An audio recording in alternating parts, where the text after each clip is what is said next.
Hey, it's Marie Forleo, and you are watching MarieTV, the place to be to create a business and life you love. I got a question for you. Do you ever feel crazy busy and so overwhelmed, like there's a ton going on, whether it's information overload, a ton of projects, or you just got technology coming out of every orifice? Most of us feel like we're ADD in this world. We can't get anything done. If you resonate with that struggle, you are gonna love today's episode because I have one of the world's leading experts on helping people perform better. In fact, we're gonna talk about why smart people underperform and how to fix it. Ned Hallowell is a psychiatrist, a New York Times bestselling author, a world-renowned speaker, and leading authority in the field of ADHD. He's a graduate of Harvard College and Tulane Medical School, and the founder of the Hallowell Centers in Sudbury, Massachusetts, and New York City.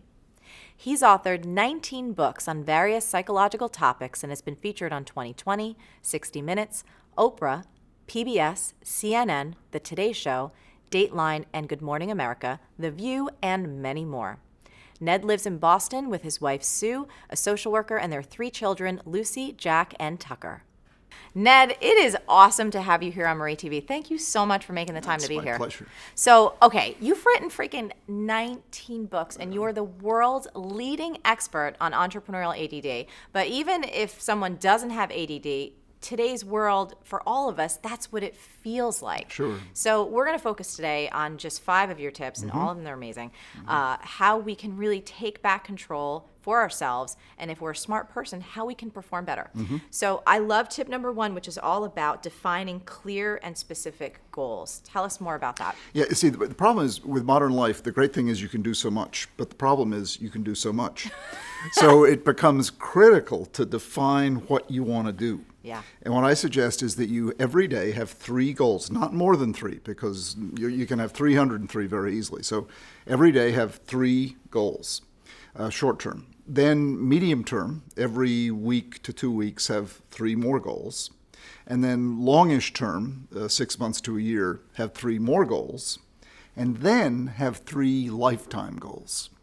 So you're always working toward short-term, medium-term, long-term, lifetime, and that forces you to prioritize. Yeah. And that makes such a difference because it forces you to say, well, that's good, but I really want to do that instead. You know, I really want to develop this idea, and I'll just put that one in the hamper for now.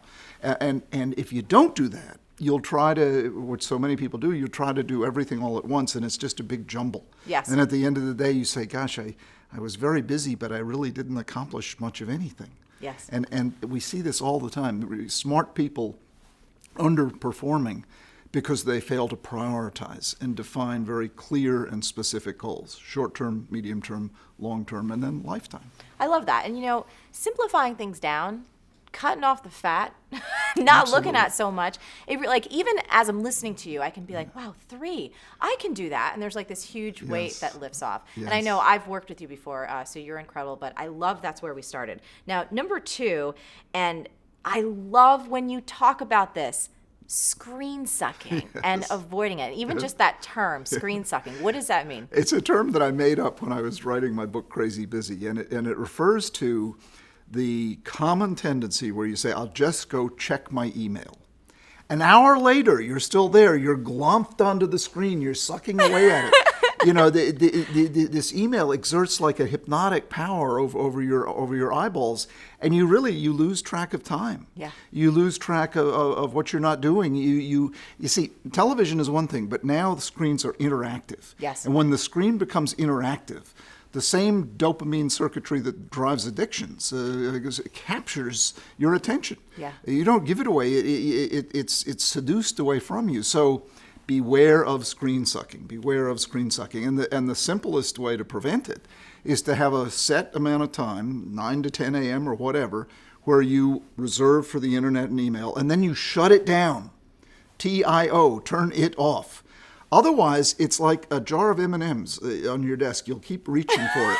You know, you'll just keep reaching for it. I mean, Yes. there's something irresistible about an unopened message. You know, Yeah. when the mail used to become once or twice a day, we'd rush to get the mail. Yes. Now it comes once or twice a second. Yes. And none of us can really resist, even if we know it's going to be stupid. We can't resist rushing to that unopened message. Right.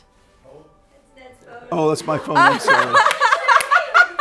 That was actually amazing because, of course, not only are phones ringing, right, but email, but it's like social media is there. It's amazing. Everything. Nonstop. It's estimated that out of every hour, most people spend at least 20 minutes dealing with unplanned interruptions. Wow.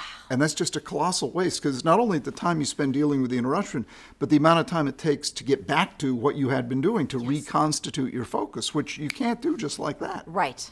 I notice that all the time, and I try and, I do my best. You were asking us before about this actual studio and do we use it when we're not shooting? Yeah. And I was saying it's actually been amazing because we've been here some days when nothing's going on, we're not doing MarieTV, and myself and a friend, we write. Like we get here at 9 o'clock, we're here until 6 or 7, and we write the whole day, and there's no delivery guys, and we're completely focused. There's no dog barking. It's incredible. Having no interruptions, obviously, bring it back to screensucking. I just came down with an intense case of envy. I'm a writer, and I can't write more than a few hours. You can write all day. That's amazing. Well, you know what? When I have her with me, because, and I'm sure we'll get to somewhere there later, it's like, because both of us are keeping each other accountable. We go out and take a walk, and we go get some lunch, but then we come back, and we're like, let's do this. That's wonderful. Yeah. Good for you.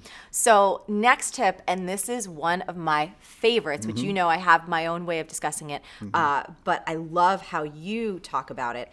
Setting your default response from yes to... Let me get back to you on that.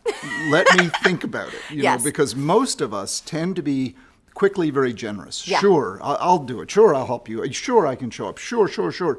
And it's our great asset. But if we're not careful, it becomes our great liability because the next thing you know, we're overcommitted. Yes. Like, overstretched, overbooked, and about to snap. We've said yes to too many things. Yes. They're all worthy, but you just can't say yes to too many things. So if you simply say, let me think about that, everyone will understand that. Let me get back to you on that. First of all, they'll probably forget. But if they don't forget, you can say, well, I've thought about it, and honestly, I don't have time to do your excellent project justice. So you don't insult the project. You say it's a wonderful project, but I don't have time to do it justice. And they will thank you for that. You don't want to commit to something that you're going to give, second-rate service to. So give yourself permission to at least to think about it, or your position, get on the train to no. Get yourself a first-class ticket on the no train, Dr. Ned. I know, yeah, but it's really a useful way, right, to break that pattern, to break that habit of constantly just, yes, of course I will, yes, of course I will. Yes. So really beautiful. Yeah. Moving on to the next one, and when I first heard you speak this one from the stage, it really hit my heart. Never worry alone. Yeah, it's so simple. Those 3 words, never worry alone, can save your life. And it's one of the ironies of modern life is that we are super connected electronically, but as we have connected electronically, we've been disconnecting interpersonally. Yeah. So people don't have that sense of affiliation, of belonging, of company, of people to turn to at hand. Yeah. There's an awful lot of unacknowledged loneliness out there. People surrounded by people, but not really connected. So have in your brain's Rolodex the people that you can worry with about money, about relationships, about your business. They're different people because you want them to have some expertise as well. As your closest personal friends, you can worry about anything with them. But, a financial worry, have someone you worry about. That medical worry, well, you have a doctor. And a 3-step worry control: never worry alone. Then step 2, get the facts, because toxic worry is usually rooted in wrong information or lack of information or both. So you go to the person you worry with and get the facts. And then step 3, make a plan. Even if the plan doesn't work, you revise the plan. When you have a plan, you feel more in control and less vulnerable, which makes you more effective. Yes. So those 3 steps begins with never worry alone. Get the facts, make a plan. But most important is never worry alone. Worrying alone, the worry tends to become toxic. You awfulize, you globalize, you get paralyzed, you hunker down, you withdraw, you disconnect. When you're worrying with someone, you problem solve. And next thing you know, you're laughing about it wasn't the worry at all. Yeah. So it's magical. Never worry alone. So our final topic for this little section is cultivating lilies and getting rid of leeches. Yeah. Lilies, by my definition, are people or projects that are worth it. They may take a lot of time, they may take a lot of effort, they may cause you all kinds of pain and agony, but in the long run, they are worth it. Cultivate lilies. In my life, my most prominent lilies are my 3 children. They take a ton of effort, they take a ton of concern, a ton of time and whatnot, but boy, oh boy, are they ever worth it. In order to have time for your lilies, you got to get rid of leeches. Now, leeches are people or projects that just aren't worth it.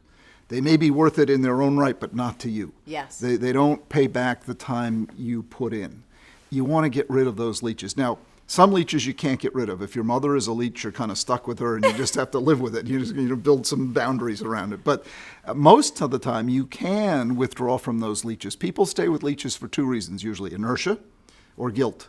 Well, don't do it. Let someone else. You don't owe it to the leech to continue to give him or her your precious life's blood. Let someone else do that. And who knows, that someone else may become a lily for that leech.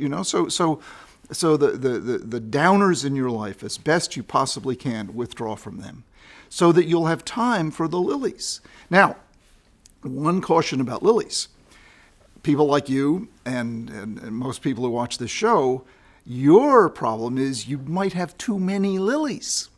And when you have too many, lily patch. Exactly. And when you have too many lilies, they tend to become a little leechoid, So you got to be careful not to have too many lilies. Too many worthwhile projects crowd out each other's growth and none of them flourish. So you have to prune and cut back and, have a later group. I'll get to that when I'm done with this, Yes. and so prioritizing your lilies. But one of the basic principles where smart people underperform is they're not using the control they actually have. They think they're less powerful than they are. And this is a good example where you can cultivate those lilies and get rid of those leeches. Yeah, I love that. And it's so funny because you brought us right back around to that first tip, which was about goals, Exactly. prioritizing, and bringing it down. Exactly. Dr. Ned, this was amazing. Thank you so much for Thank taking you. the time out of your busy schedule to be here. I know you've got a ton of books. I know you've got an amazing practice, and we're putting all the links. If you want to know more about Ned, everything is below this video. Thanks for being with us And today. let me just say thank you to you for the service you're doing for all these aspiring entrepreneurs out there. You're a fantastic example of what you can do if you just use your imagination and lift high your dreams. And look at you. You're fantastic. Thanks, Ned. So now Ned and I have a challenge for you. Which of the 5 strategies that we talked about today is the most impactful? What's the one that you really have to pay attention to and, more importantly, take action on? Tell us about it in the comments below. Now, as always, the best discussions happen after the episode over at MarieForleo.com, so go there and leave a comment now. Did you like this video? If so, subscribe to our channel, and of course, especially for this video, share it with all of your friends. And if you want even more great resources to create a business and life that you love, plus some personal insights from me that I only talk about in email, get those sweet buns over to MarieForleo.com and sign up for email updates.